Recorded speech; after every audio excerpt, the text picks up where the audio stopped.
disappointed, but we have to move on. You can't let it beat us twice, is the old coaching cliche, so we got a different opponent. Al Skinner's been a tremendous coach, a tremendous friend of mine for a long time, and now is at Kennesaw State. They've gone through their growing pains last year, and now this team right now has got a couple, in particular, some great role players and a couple of really dynamic players that have really come to the front. So they're developing, they're getting better. We got to shake off that tough loss and move forward. And so at 1 o'clock tomorrow, we'll do the best we can. Brandon? Hey, Coach. When you look back at Wednesday, Duncan was the only guy off the bench who produced anything offensively. So have you been working with the other guys and trying to get them back in the swing of things offensively and kind of get them into that right mindset? Well, there's only one other guy coming off the bench with any type of minutes right now, Mark Donnell. I mean, Ibby and actually I put in at 2 yesterday. They were here for 3 hours and 45 minutes, counting their weights, counting their film, counting everything. But that's the only other. I mean, I think Ibby played 2 or 3 and X played 6 or 7. So if you're looking for points, they're probably not coming from there yet, but we keep working on it. That's all we can do. John, you mentioned Mo was kind of had a little sickness the other day. Is he good to go for tomorrow? Was he go right Yeah, he's now? good. Yeah, he's good. In fact, we didn't even practice him yesterday. He just watched yesterday. So, and, I think he played well, but we had some really breakdowns on defense. I mean, really big breakdowns, and it's like when not the poor center, but the centers.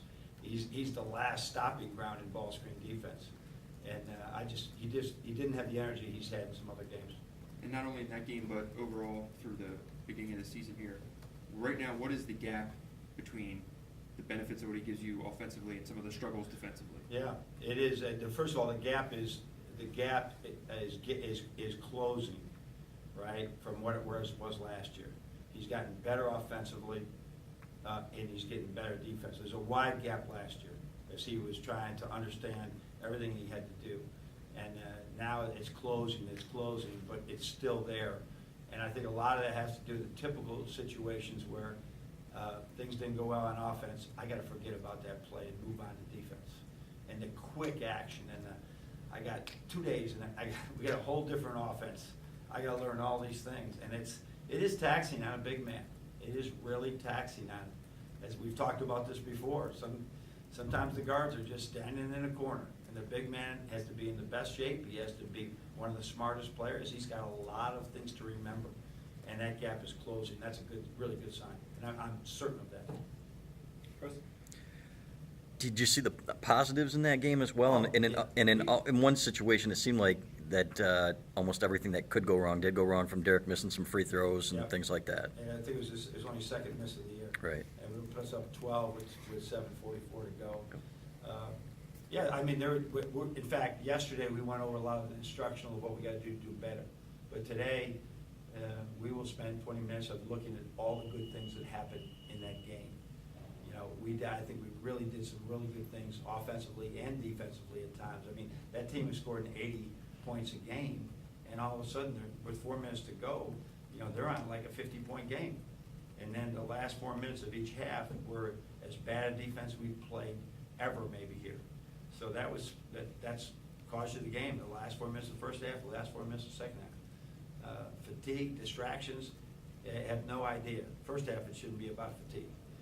So we got to just continue to finish and close halves, close games, come out better in the second half. And they're aware of this. They learned it. They learned a lesson the hard way. Mark? The defense thing was I was going to follow up on. I mean, Billy obviously has had this focus. Yeah. So where's the gap from like the messages that he's teaching them? I mean, I know you won't get specifics, but like what he's showing them. I think we could look at all the technical aspects. Okay. I think there has to be more grit, more determination, more. I know we're losing the lead. I got to get this stopped. It's a thing we just got to emphasize. I don't know how we're going to do it, but we're going to find this step. So it's not like as technical as you would think. Okay. Is I got to get this done. I got to focus and get this done. That would be more, because I think the plan has been good, and just overall, I mean when they hit the three, late when we were down by one, we basically didn't do anything. We stood and watched them shoot it, and that's not a plan thing. That was like, we just needed we had that absence of just, forget about the lead is lost. Just get this stop so we can go down and win the game. We're down one. But as soon as we got down one, boy, the defense really was bothered. So you think it was that they were depressed from losing? Yeah, who knows? We have to have more grit. We have to have more grit. And they realize that when things are going the other way, we can't, and we've been pretty good at that, you know, when I think with SMU game or Marquette game, go way up, and all of a sudden, but we haven't had many of these situations where we lost the lead. Now we lost the lead, and we just had to respond better. And I think that's more the issue with our defense in that. And the same thing the first half, everything was going so well, and then the last 4 minutes, all of a sudden, it's like we just like let down. So it wasn't a schematic thing. Hey, Coach, you talked about before the game feeding the post, that being a priority. Did that get done to your satisfaction, or were there still? No, we're still got to see that guy better, but I think we've had more post touches in these first few games than we've had, you know, in quite some time. So we're continuing to emphasize it, and, you know, sometimes they're going to finish it, sometimes they're not going to finish it, but we got to keep doing it. We got to play from the inside out, and not just rely on getting the ball inside by backdooring or driving it inside. We got to throw it in there. And I think you've seen more of it probably so far this year than you have. If you haven't noticed it, I'm sure it's happening. And then the media talks about like a hangover after a game like that. Is that real? Like in practice, did you feel? Well, yesterday, down? you can't, on a 2-day turnaround like that, we're playing a game in 48 hours.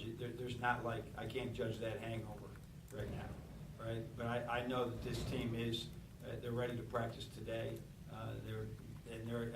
The bad news is you usually have to play right away on short rest. The good news is you can get rid of that game if you go out and play well on Saturday. This isn't necessarily on topic, but Glenn and Nick have been playing pretty well Yeah. in the bigs this past couple weeks. Yeah. What was your relationship? Tim as well, Tim Hardaway. Yeah, and especially Glenn just kind of rocking out and over. Yeah. What was your relationship like with those guys, especially Glenn and Nick, because they kind of bounced around a little bit, didn't necessarily find their footing right away, but now it seems like they're a little bit more involved in the game Are you talking about here or since then? since then. Well, I think, you know, we text back and forth, we try and, you know, it is hard for me to concentrate on this Yeah. and follow. Sometimes it's on Sundays, sometimes it's on an off day. I will just go through, because Tim's playing really well as well. I will just go right through and just look at the box score, okay, how much did he play? So that's it. And I'll send out a text every now and then. Glenn had a really good game the other day, I text him. Right, Tim had a good game, Trey had a good game about 2 weeks ago, I texted him. That's what happens, going back and forth. And then with Glenn, I mean, he wasn't even in the league, and Nick was the last guy on the roster. Are you impressed with how they stuck it out and kind of elevated their games when they needed to? Yeah, I don't know that Nick's was a lottery pick, so I don't think he's ever Yeah. been it's just that the nature of the game right now is that they're taking those young 19 and 20-year-old kids and bringing them along, what we used to do in their junior, senior year. They're doing, knowing that they're not gonna probably have a huge presence in those first couple of years. But as they learn the pro game, they work with them on the things that pros do, that in 2 or 3 years, it will be very similar to what they would have experienced completing their education here. You talk about the big man as the last line of defense. John got some key Yeah. second half minutes Yeah. in that last game. Where is he in terms of coming up and maybe being a rim protector, stuff like that? Yeah, I mean, the one time when they had to shoot over him, they couldn't get it done. So every day, like yesterday, he was here for 3 hours and 45 minutes. He had a full scrimmage. So these are all things that we see in him. You know, you haven't seen him shoot the ball yet, but he can really shoot the ball, and we're just trying to grow. Mark had been playing so well, you could see Mo's potential. John, we got to keep finding minutes for him. Austin Davis is really practicing well as well, but that's not the plan right now. We got those two got to develop, but John's got to be ready for foul trouble, sickness, injury. He's got to be ready. So that's the focus with him. You're talking But he